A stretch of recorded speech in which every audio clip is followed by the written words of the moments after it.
So, hello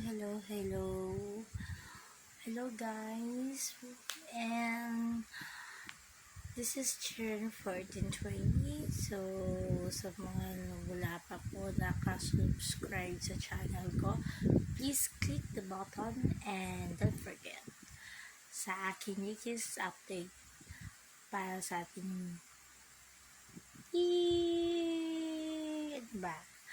sa ating chika minute for today about chess and GM. Okay, so may mga kilig moments na naman na akong ipapakita sa inyo. So before ko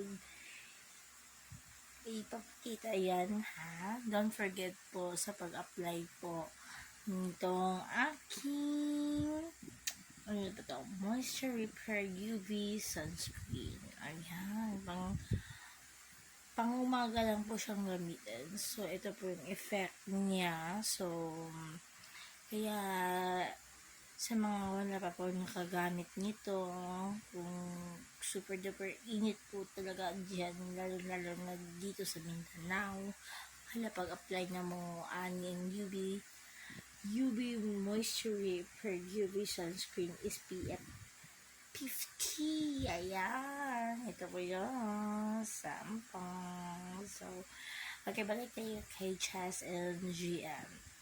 So, sa mga ayaw kay Chess, ito na naman yung kilig moments nila ni GM. And, anak ko may pinapangako si GM sa paglabas niya. So, GM, aabangan namin yan. Kasi, marami kami nagmamahal kay Jazz. So, totoo nga bang napamahal na siya kay Jazz? Alamin natin. And, eto na po yung mga videos na pwede natin panoorin. At i-share ko po kasi ito po yung trending dito sa aking wall. Kaya kinukuha ko talaga at pinafile ko talaga. Kaya excited na po akong ma-share sa madlang people. Ay, na po.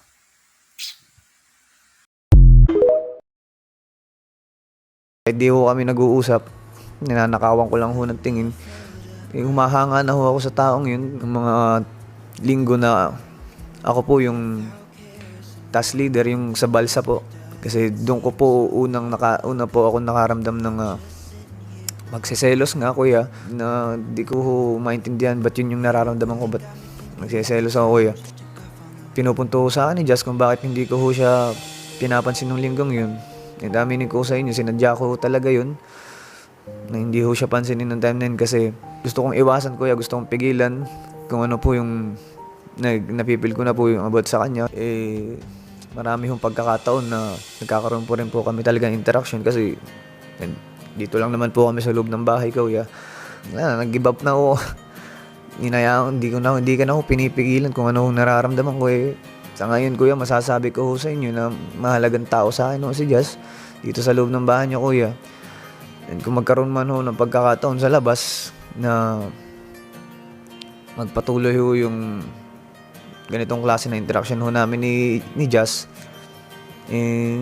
paninindigan ko kung anong po nararamdaman ko dito kuya.